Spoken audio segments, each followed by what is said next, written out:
What time is it? Hammer time! Big kids, it's time for your What up, big kids? Here's your big review of Thor: The Dark World! It brought the thunder and lightning! Oh yeah, this movie did. And man, it makes me like just... It's just shocking how good it was. No, not really that shocking. Anyway, yeah, it's... What time is it? It's time to review this movie. Yeah, basically, you guys, I really enjoyed this movie so much. It was awesome. Got to see this with my girlfriend Natalie last night, and we had a blast. This movie has everything you want: action, adventure, comedy, romance, and man, this movie definitely delivered. If you're especially a fan, and oops, sorry, I don't know, just like when I think about Thor, I just like, you know, power just comes to me. It's just like, ooh, lightning in a bottle or in a hammer, whatever. Anyway, but yeah, the movie, let's talk about the cast first. Chris Hemsworth has done a great job as Thor. For a character that wasn't as identifiable in the comics, and well, he's become more so in the last decade or so. He's definitely he's really owned the character. I mean, he's just a perfect Thor, and I think he is so badass. He's tough, and you know, ladies love him. Like I said, I know the ladies love Loki and stuff, but seriously, Thor, I mean, damn. I mean, how could you not love those abs and those eyes? And he's just, oh, so dreamy. No, but anyway, he did such a great job in there. Natalie Portman, adorable and so beautiful. Oh my god, you gotta love her. She is the definition of adorkable. I mean, how could you not love a, like supermodel looking scientist who's just so sweet and funny? And yeah, I love the romance with Jane and Thor. She is so smitten by him. It's just adorable.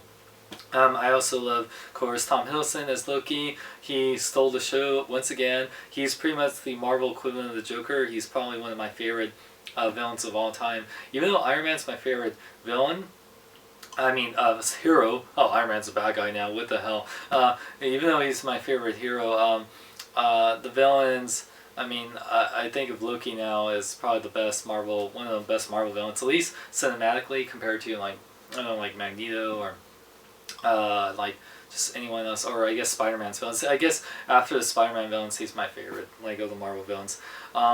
Sir Anthony Hopkins bringing us Odin, man, he's just so harsh, and I know you don't know whether to love him or hate him for what he's done to Thor and everything. And I gotta talk about the new villain, I forgot if it was 11th or 12th Doctor Who. Anyway, I forgot which Doctor Who he was, but he's also Destro in G.I. Joe Rise of Cobra. Christopher Eccleston, who plays Malekith, the Curse. He's very awesome.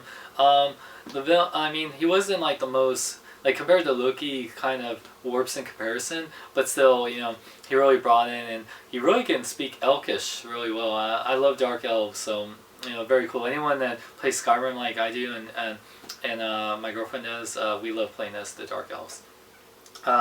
We gotta say, Kat Dennings as Darcy, she is hilarious. For a character, once again, that wasn't in the comics, she still, I love Kat Dennings so much. I watched Two Broke Girls, I loved her in Nick Norris and Playlist, A 40-Year-Old Virgin, and she's awesome. Stellan Skarsgård as Eric Selvin. I did not expect to see him in the way he was this day in the movie, but he's hilarious if you see the movie. By the way, this is, if you don't know by now, this is the non-spoiler review. I will give spoilers in my other review. Let's see, who else? Jamie Alexander Sif. By the way, there was rumors she might be Wonder Woman in Justice League movie, and I would totally love that because she's beautiful and strong and awesome. So, and my buddy Zachary Levi from Chuck, now as Fandral, replacing, I believe it was, I forgot who the original Fandral is, but man, he was awesome, and I'd love to see more of him in future sequels with Thor. Ray Stevenson's Volstagg, and I cannot say the other guy's name, but he plays Hogan, and he's awesome. And Idris Elba, today we're canceling the apocalypse, you know, Heimdall. Heimdall was badass in this movie, and can never get enough Idris Elba. And Renee Russo as Frigga. She was awesome. I love Renee Russo, and yeah, she definitely had a lot more to do in this one. And yeah, I mean, just great cast overall. Now the action is amazing. Seriously, boom, boom, hammer. That's how it was. There's just so much. It has a, oh, see, I just go off on. See, I just had an action overload of lightning and thunder because there was so much action in this movie. So much great action. It had a very Star Wars feel, which is funny because Disney owns Marvel and Star Wars, and there was Asgard. Kind of reminds me. I always loved Asgard, like the whole Norse god mythology, but Asgard kind of looks like a planet like you would see in the Star Wars universe. I really like that. Great special effects, by the way, amazing. Yeah, like I really loved it a lot. And let's see here. I believe Alan Taylor directed this. By the way, Alan Taylor did Game of Thrones, which is awesome. Yeah, Alan Taylor, and he did a great job taking over Kenneth Branagh's first movie, and as well as Josh Whedon. So very awesome. Brought a lot of great.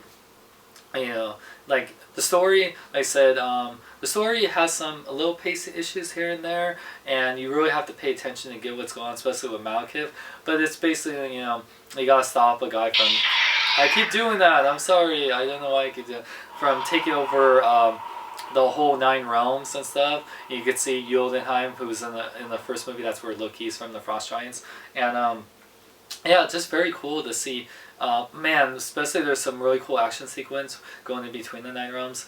I won't spoil it, but it's pretty freaking awesome. So awesome action, and the humor is hilarious. Like Kat Dennings, freaking Tom Hiddleston as Loki had some great one-liners, great lines with whole cast. Like really funny movie. It's like some people say it seems forced, but I think it's just great. I know a lot of people had a problem with Iron Man, but Tony Stark's a very sarcastic character in like Iron Man 3, but I really like the humor a lot. But this one is really great. Like I said, besides the little pacing issues, the action, the cast, even though some might be a little confused at the plot at times, it's still pretty straightforward and really great, enjoyable film. And there's not one, but 2 after-credits scenes, so stay tuned for that, you guys. So with that said, I give Thor: The Dark World a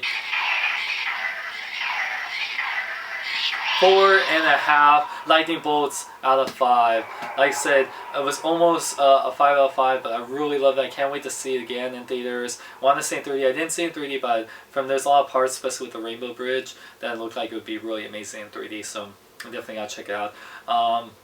Hey guys, so stay tuned for more movie reviews from me. I also got a review of Man of Steel on Blu-ray, as well as We're the Millers, and I hope to do some more movies like The Hunger Games and The Hobbit. So stay tuned for that. Check out Rip the Pro for these cool Dorios shirt, and check out bkbn.net for all your geek news, reviews, podcasts, more. I'm Sean. Remember, celebrate your up in a big way.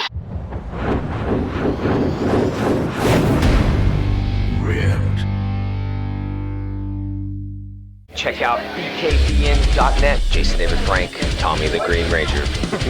So you guys made it this far. You want a little after credits for my review? So what happens at the end of the movie, Thor takes his hammer and he goes, stop.